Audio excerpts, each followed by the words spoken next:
The Money Moon, a Romance by Jeffery Farnol. Chapter 26. How the Money Moon Rose.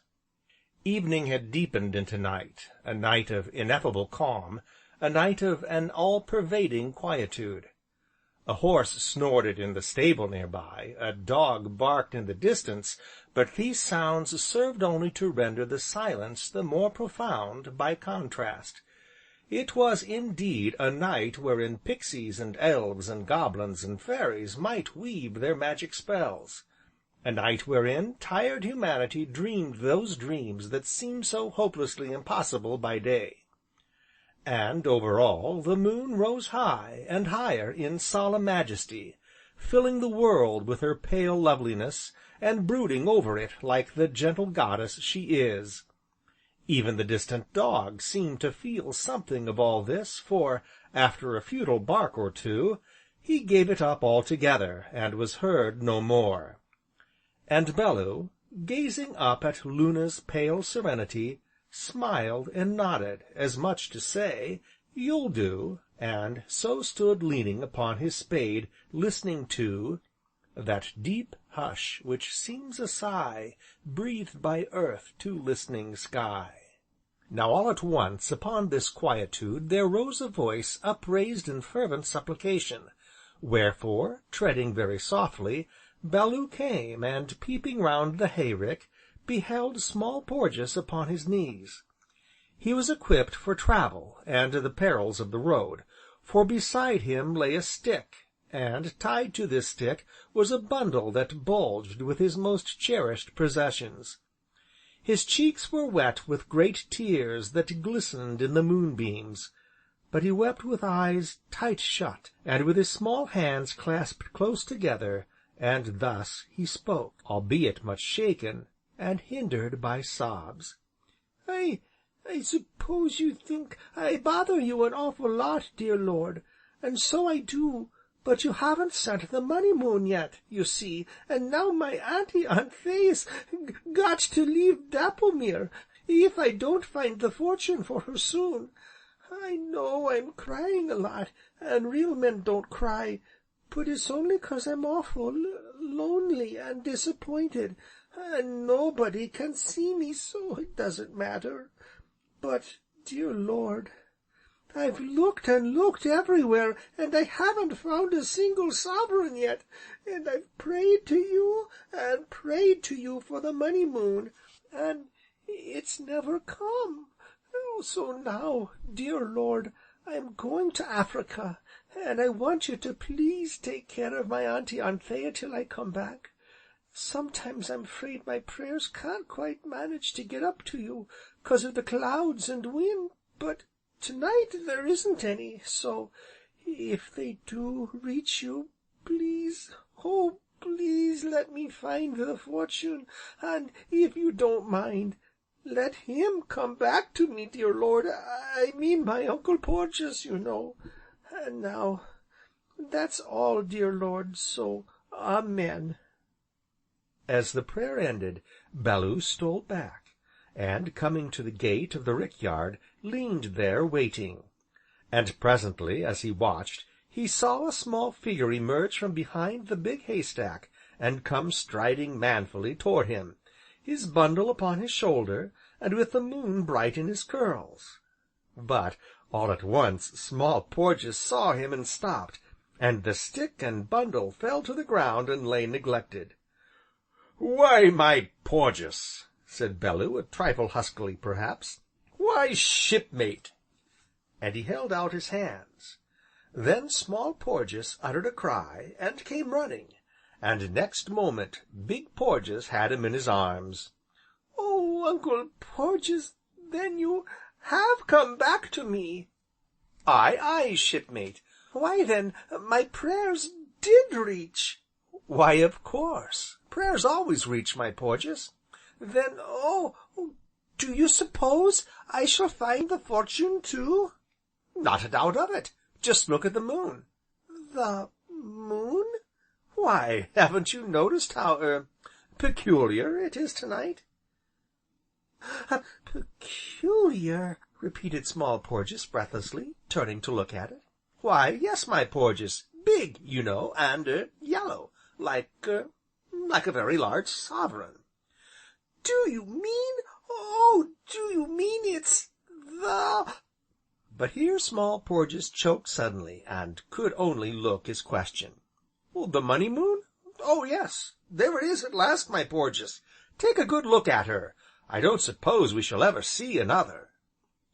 Small Porges stood very still, and gazed up at the moon's broad, yellow disk, and as he looked, the tears welled up in his eyes again, and a great sob broke from him. "I'm so glad," he whispered, "so awful glad." Then suddenly he dashed away his tears, and slipped his small, trembling hand into Bellew's. "Quick, Uncle Porges!" said he. "Mr. Grimes is coming to night, you know, and we must find the money in time. Where shall we look first?" "Well, I guess the orchard will do, to start with." "Then let's go now." "But we shall need a couple spades, Shipmate." "Oh, must we dig?" "Yes, I fancy that's a digging moon, my Porges, from the look of it.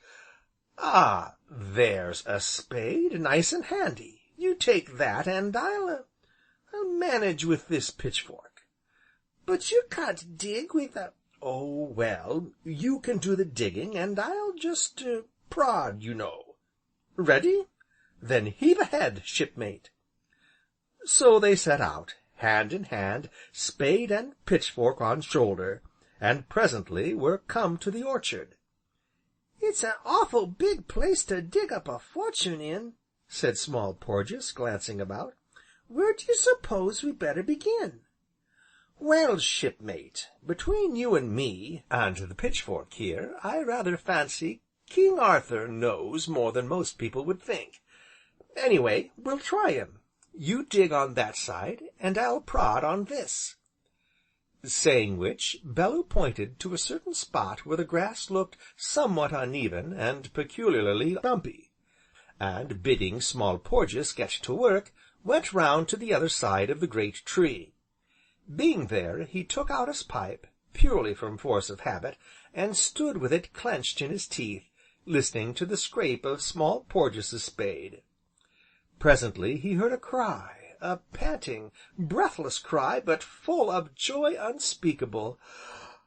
"I've got it! Oh, Uncle Porges, I found it!" Small Porges was down upon his knees, pulling and tugging at a sack he had partially unearthed, and which, with Bellew's aid, he dragged forth into the moonlight. In the twinkling of an eye the string was cut, and, plunging in a hand, Small Porges brought up a fistful of shining sovereigns, and among them a crumpled bank note. "It's all right, Uncle Porges," he nodded, his voice all of a quaver. "It's all right now. I found the fortune I've prayed for. Gold, you know, and bank notes in a sack. Everything will be all right now." And while he spoke he rose to his feet, and, lifting the sack with an effort, swung it across his shoulder, and set off toward the house. "Is it heavy, Shipmate?" "Awful heavy," he panted, "but I don't mind, it's gold, you see." But as they crossed the rose garden, Bellew laid a restraining hand upon his shoulder. "Porges," said he, "where is your Auntie Anthea?" "In the drawing room, waiting for Mr. Grimes." "Then come this way." And turning, Bellew led Small Porges up, and along the terrace. "Now, my Porges," he admonished him, "when we come to the drawing room windows, they're open, you see, I want you to hide with me in the shadows, and wait until I give you the word." "Aye, aye, Captain," panted Small Porges. "When I say, heave ahead, Shipmate, why then you will take your treasure upon your back, and march straight into the room, you understand?" "Aye, aye, Captain." "Why then, come on, and mum's the word." Very cautiously they approached the long French windows, and paused in the shadow of a great rose bush near by. From where he stood Bellew could see Anthea and Miss Priscilla, and between them, sprawling in an easy chair, was Grimes, while Adam, hat in hand, scowled in the background. All I can say is I'm very sorry for you, Miss Anthea," Grimes was saying. "Ah, that I am, but glad as you've took it so well, no crying nor nonsense." Here he turned to look at Miss Priscilla, whose everlasting sewing had fallen to her feet, and lay there all unnoticed while her tearful eyes were fixed upon Anthea standing white-faced beside her. "And when shall ye be ready to vacate Dapplemere, Miss Anthea?" Grimes went on. "Not as I mean to 'urry you, mind, only I should like you to name a day." Now, as Bellew watched, he saw Anthea's lips move, but no sound came. Miss Priscilla saw also, and, catching the nerveless hand, drew it to her bosom, and wept over it. "Come, come," expostulated Grimes, jingling the money in his pockets. "Come, Miss Anthea, ma'am, all as I'm axing you is, when? All as I want you to do is—" But here Adam, who had been screwing and wringing at his hat, now stepped forward, and, tapping Grimes upon the shoulder, pointed to the door. "Mr. Grimes," said he, "Miss Anthea's told you all as you come here to find out. She's told you as she can't pay, so now, suppose you go.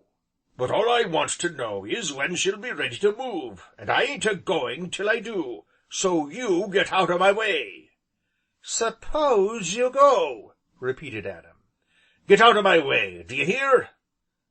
"Because," Adam went on, "if ye don't, Mr. Grimes, the old Adam be a-risin' inside o' me to that degree as I shall be forced to catch you by the collar of your jacket, and heave you out, Mr. Grimes, sir, so s'pose you go." Hereupon Mr. Grimes rose, put on his hat, and, muttering to himself, stamped indignantly from the room, and Adam, shutting the door upon him, turned to Miss Anthea, who stood white-lipped and dry-eyed, while gentle little Miss Priscilla fondled her listless hand. Don't look that way, Miss Anthea," said Adam. "I'd rather see you cry than look so. It'd be 'ard to 'ave to let the old place go, but—" "Heave ahead, Shipmate," whispered Bellew. Obedient to his command, Small Porges, with his burden upon his back, ran forward, and stumbled into the room. "It's all right, Auntie Anthea," he cried. "I've got the fortune for you. I've found the money I prayed for. Here it is, oh, here it is!"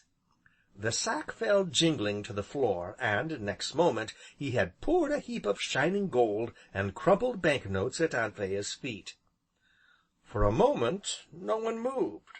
Then, with a strange, hoarse cry, Adam had flung himself down upon his knees, and caught up a great handful of the gold. Then, while Miss Priscilla sobbed with her arms about Small Porges, and Anthea stared down at the treasure, wide-eyed, and with her hands pressed down upon her heart, Adam gave a sudden, great laugh, and, springing up, came running out through the window, never spying Bellew in his haste, and shouting as he ran. "Grimes!" he roared. "Oh, Grimes! Come back and be paid! Come back! We've had our little joke with you. Now come back and be paid!" Then at last Anthea's stony calm was broken, her bosom heaved with tempestuous sobs, and next moment she had thrown herself upon her knees, and had clasped her arms about Small Porges and Aunt Priscilla, mingling kisses with her tears. As for Bellew, he turned away, and, treading a familiar path, found himself beneath the shadow of King Arthur. Therefore he sat down, and, lighting his pipe, stared up at the glory of the full-orbed moon. "Happiness," said he, speaking his thought aloud, "happiness shall come riding astride the full moon. Now, I wonder." Chapter 26